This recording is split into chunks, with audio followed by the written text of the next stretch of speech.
number 2, shall we? Daredevil has been completely overhauled. Now, let's talk about Daredevil for a second.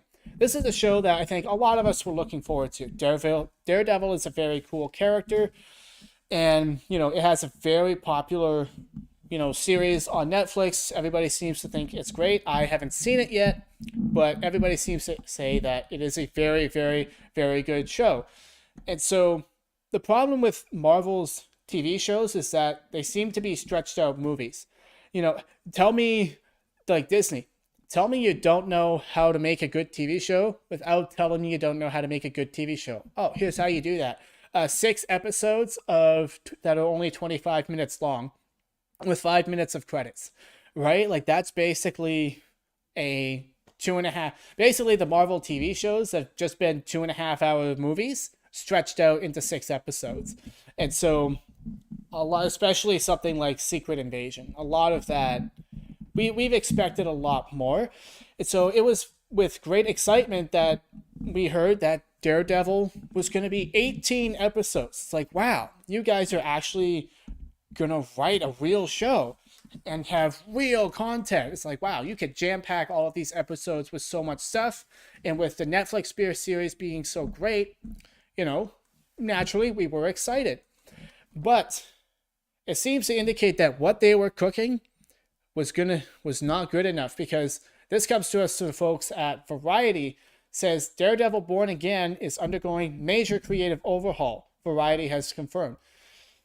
Disney series from Marvel Studios has recently parted ways with head writers Chris Ord and Matt Corman and is currently seeking new writers to revamp the show. Ord and Corman will be credited as executive producers. With less than half the series' 18-episode order prior to the beginning of the SAG-AFTRA strike, Marvel has also released the directors for the remaining episodes of the season. Some elements of the already shot material will be used going forward, but Marvel is looking to take the show in a new creative direction.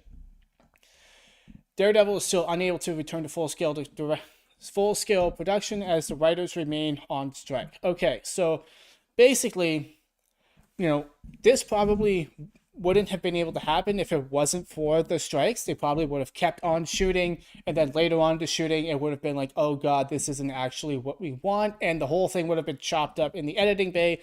It probably would have ended up then a huge mess. And so while the writers and actors strike has been a huge bit of difficulty for the Hollywood producers, and while I do believe that the writers and actors deserve to be paid well, the silver lining here is that they probably, went in, looked at what they had, and realized, oh, this isn't quite good. And, I think Marvel knows that they're not doing well. I think they are quite scared of losing much more of their audience, especially with the Marvels, not tracking that well. And so I do believe that they're definitely making, a big effort to change things up. And so I think I think this is great. I think this is a great development, and I am all for Marvel doing whatever the heck they need to do to make this series as good as possible, because we can't tolerate much more mediocre stuff. Like after She-Hulk and Secret Invasion, Ant-Man and the Wasp: Quantumania, and what I speculate will be a very mid movie, the Marvels, Thor: Love and Thunder, I thought that movie was fine. Doctor Strange: Multiverse of Madness wasn't what it should have been, for me at least.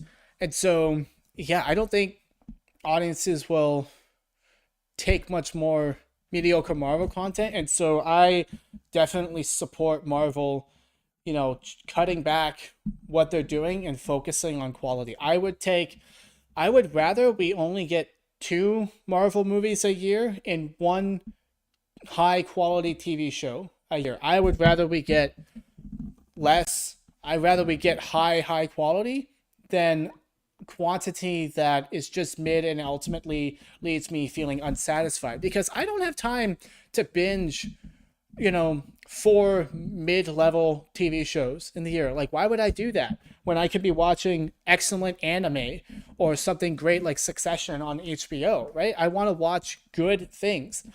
When Disney puts out things that are just okay, I can only, we can only put up with that for so long. And so I think this is Marvel seeing the writing on the wall and being like, you know what? We got to fix this. We got to do whatever we got to do. And, I hope that they have real showrunners on this show and real writers, and it's not just executives deciding what the plot will be and things like that, because you need real creatives to make this thing work. And it has to be good, and this is very, very difficult. And so yeah, I support them taking as long as they need to make this right, because I think Marvel is on a bad trajectory, and they they can die.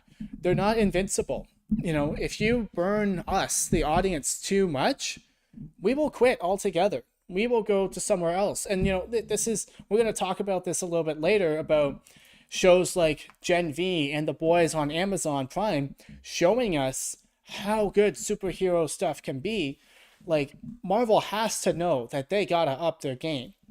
Like, with the Netflix show of Daredevil being so good, and with shows like Invincible and The Boys and Gen V, like, showing us, the audience, how good things can be, they have to know that they need to increase the quality in order to stay in the conversation. Because Marvel does not want the conversation to be The Boys was great and Daredevil was meh. I wish Daredevil was more like the original Netflix show, and I wish that it was more like The Boys. Like, that is not what they want at all. And so I am totally in support of them doing what they have to do. But what do you guys think? Do you think this is good? Do you think it's bad? Let me know in the comments down below. With that,